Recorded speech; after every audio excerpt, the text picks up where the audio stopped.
The idea of Kingston Regis came from when we were exhibiting at Wells in Somerset, and we were overlooking the Crown Hotel, and we saw this superb roof line, and I said to Jane that would make a superb model. So the Kingston Regis was born from just looking at this roof, Jane building the Crown Hotel, and we actually developed the entire layout around that one building.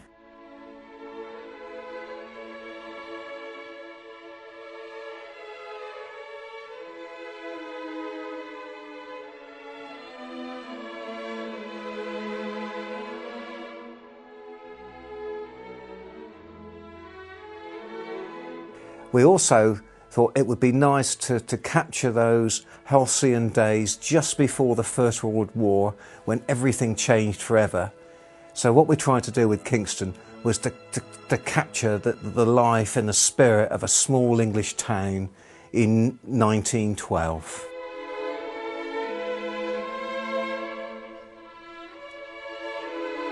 We always carry a camera with us, so whenever we see attractive period buildings, we always photograph them, even if we don't use them for this particular layout. So we had a collection of photographs of small town buildings. We also researched in books from the library about Old Northampton, for instance, which was absolutely full of photographs at the turn of the century showing the shop fronts in particular. We also used the Francis Frith photograph collection as well from the internet and also from their books, which again, we were able to sort of capture the spirit of those pre-First World War years.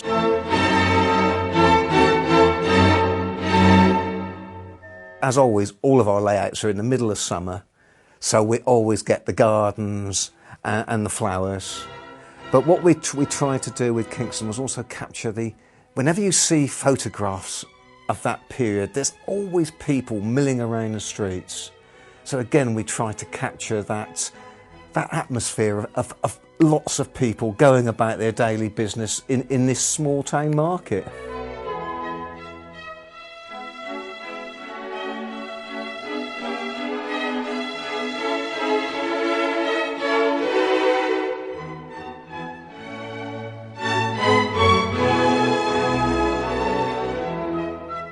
Once we had the idea, I needed to produce the Crown Hotel, which was going to be the biggest building on the layout. That had to be built first so that John could then work the railway around it.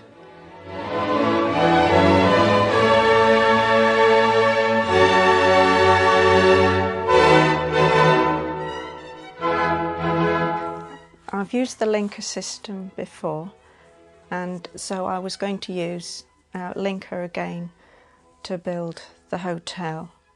I used the photographs that I'd taken to work from, to sort out what moulds I was going to need to cast, and having done that, to then look at the photographs in more detail, to cutting out doors and windows to create the right look.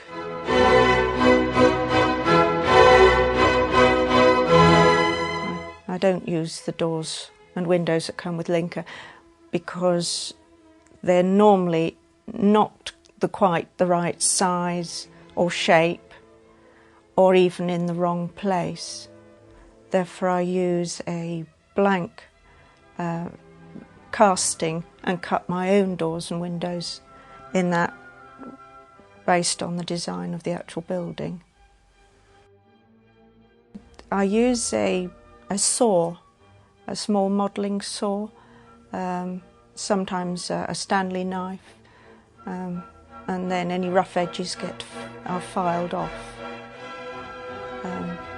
As I'm constructing the walls of the building, I then put in either plastic windows, proprietary ones, or etched brass, or actually make them myself out of strips of plastic or even cardboard strips.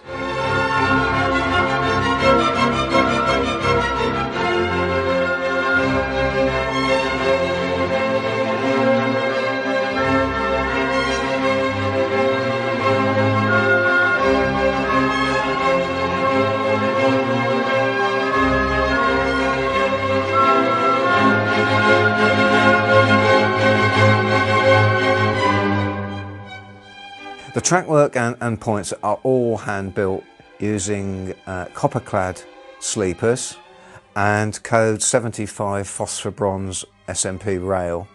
The reason I use phosphor bronze is because I want the rail to look greasy, wet and rusty, but be perfectly clean at the same time, obviously for good pickup from the locos. And to my mind, phosphor bronze actually achieves this.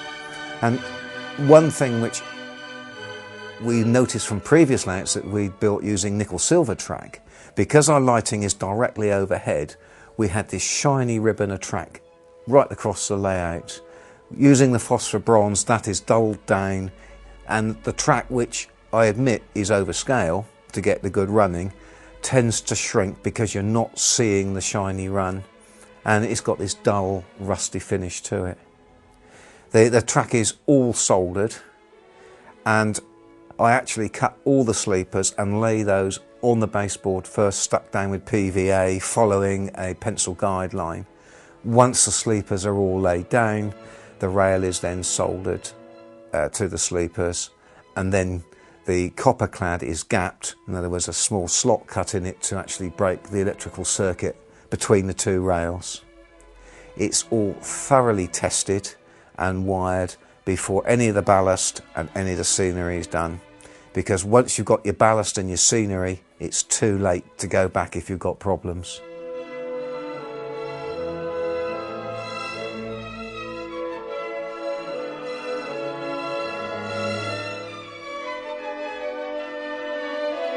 All the buildings and the trackwork are positioned on the layout before I even start to work on the scenery. Although obviously I know what I want, the buildings actually need to look that they're actually planted, for want of a better word, into the ground. So there is no gap between the baseboard and the bottom of the building. So as I say, the buildings are always stuck down first.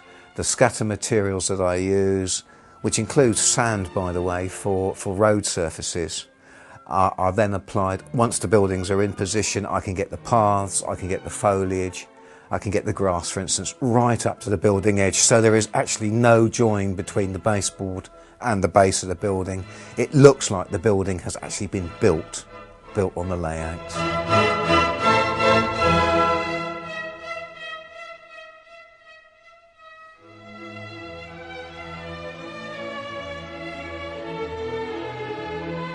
The scenery has to reflect the season of the year that the layout's in. This layout is set midsummer, so therefore we've got an abundance of flowers in the gardens, vegetables thriving in the cottage garden for instance, but it mustn't be overdone. What we've tried to do is to, although it's relatively bright, we've tried to make it subdued as well. The choice of scatter materials are always mixtures, they're never the straight colour from the packet.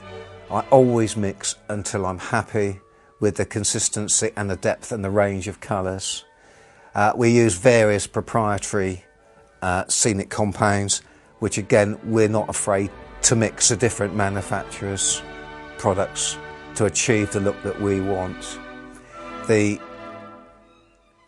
mainly based on the powdered foam type materials, which I find are very, very easy to work with using PVA glue.